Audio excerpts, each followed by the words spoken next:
Tercatat sudah dalam sejarah 7 pemuda yang beriman melarikan diri ke dalam gua demi menyelamatkan iman. Wah, kira-kira siapa ya 7 pemuda beriman itu? Simak kisah selengkapnya berikut ini.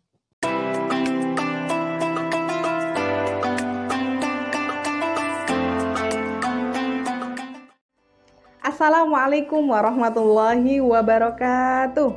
Innal hamdalillah nahmaduhu wa nasta'inuhu wa nastaghfiruh wa na'udzu billahi min syururi anfusina wa min sayyiati a'malina may yahdihillahu fala mudhillalah wa may yudlilhu fala hadiyalah.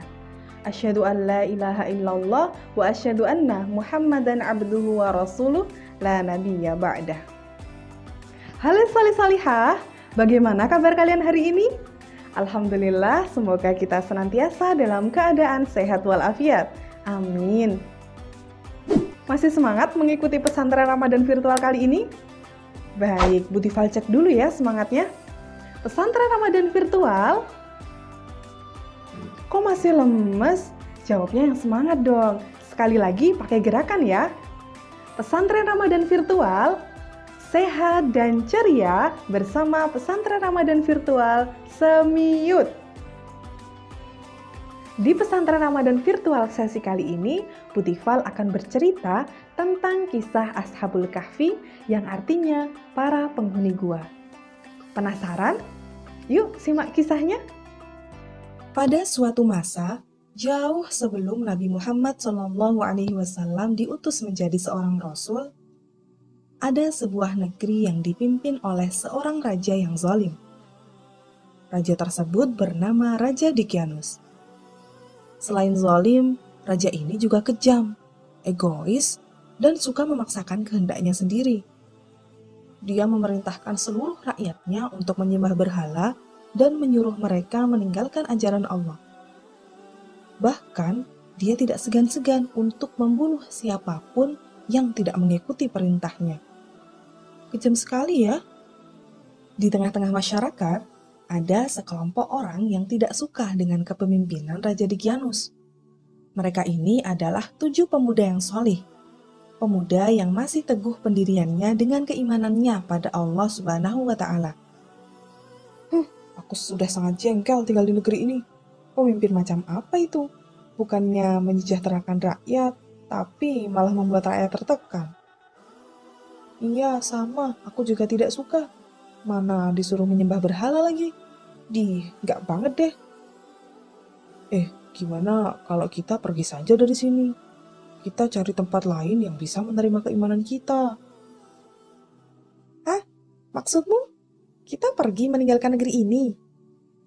Wah, ide bagus tuh. Baik, aku setuju. Yang lain gimana? Setuju? Setuju. Kata mereka kompak. Oke, kalau gitu kita pergi besok pagi-pagi supaya tidak ada orang yang melihat. Oke, siap. Mereka pun bersiap-siap membawa perbekalan seadanya untuk melakukan perjalanan. Keesokan harinya, 7 pemuda soleh tersebut pergi meninggalkan negerinya dengan bersemangat. Karena mereka yakin bahwa keputusan pergi adalah petunjuk dari Allah agar mereka selamat dari kezaliman Raja Dicyanus. Bersama mereka, ada seekor anjing bernama Kitmir yang mengikuti mereka selama perjalanan. Setelah berjalan cukup jauh, mereka menemukan sebuah gua yang cukup besar dan tampak tua.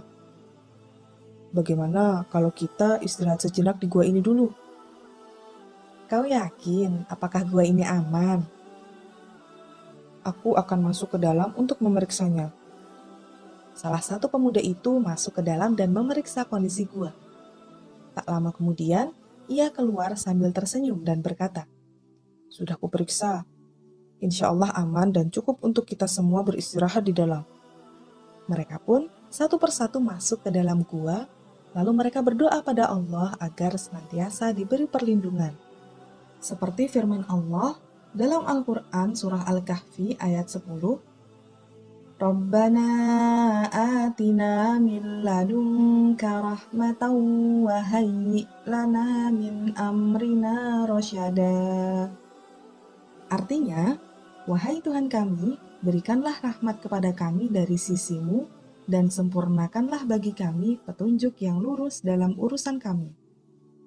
Tak lama kemudian, mereka memutuskan untuk istirahat dan akhirnya tidur di gua tersebut.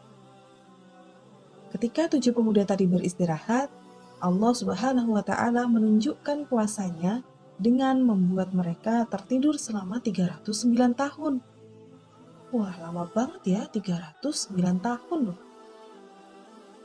Tahun demi tahun pun berganti. Tak terasa, 309 tahun berlalu. Allah membangunkan mereka dalam keadaan tubuh yang masih sama seperti sebelum mereka tertidur. Rasanya aku tidur nyenyak sekali. Berapa lama sih kita tertidur? Mungkin sehari atau hanya setengah hari, kata seorang yang lain. Entahlah, aku tidak yakin. Lalu terdengar bunyi perut keroncongan. Tiba-tiba aku merasa lapar nih. Apakah bekal makanan kita masih ada? Bekal kita sudah habis. Sebentar ya, biar aku pergi ke pasar mencari roti. Baiklah, aku ikut bersamamu. Sesampainya di pemukiman penduduk, kedua pemuda tadi merasa aneh karena bangunan-bangunan dan pakaian yang digunakan orang-orang terlihat asing, seperti baru pertama kali mereka lihat. Hingga sampailah mereka di pasar. Permisi Pak, kami mau beli roti dan minuman masing-masing 7 ya.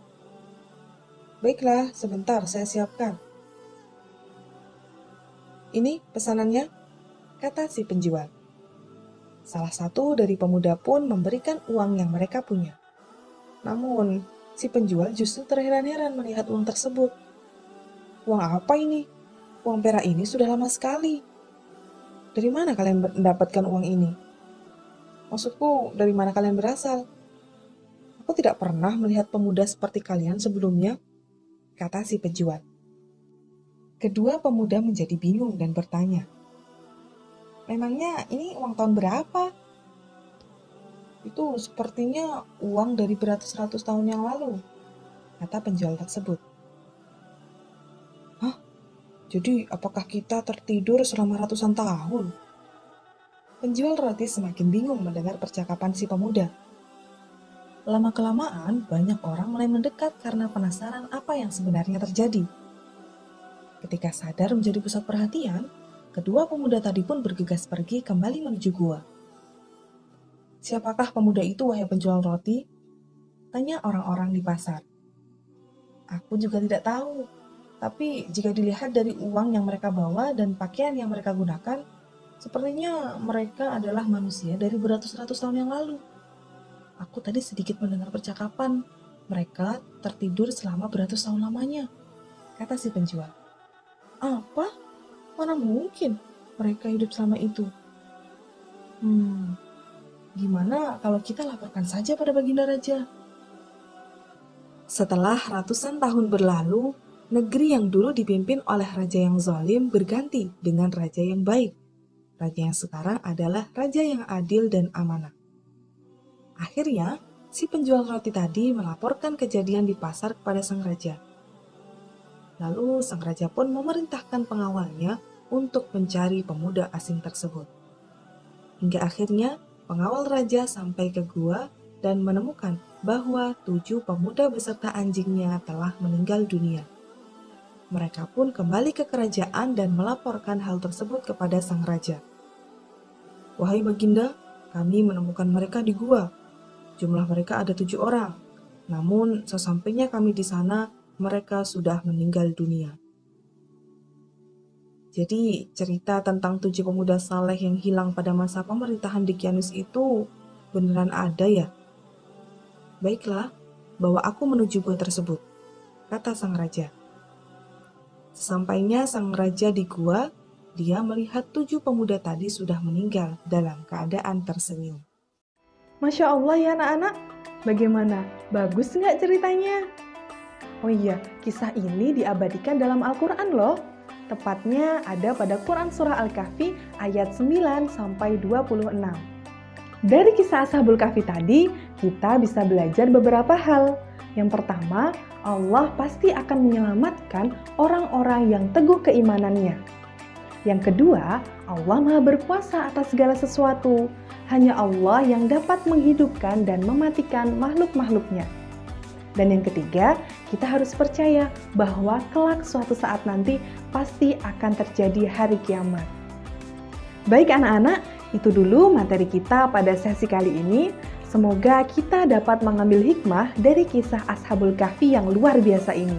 Bu Tifal ingatkan kembali, silahkan kalian tulis nama, kelas, serta asal sekolah kalian pada kolom komentar. Dan bagi kalian yang belum menonton materi di sesi-sesi sebelumnya, silahkan klik link yang ada pada deskripsi video ini ya. Terima kasih Bu Tifal ucapkan karena kalian sudah mengikuti pesantren Ramadan virtual ini dengan sangat baik. Sampai jumpa di video selanjutnya. Wassalamualaikum warahmatullahi wabarakatuh.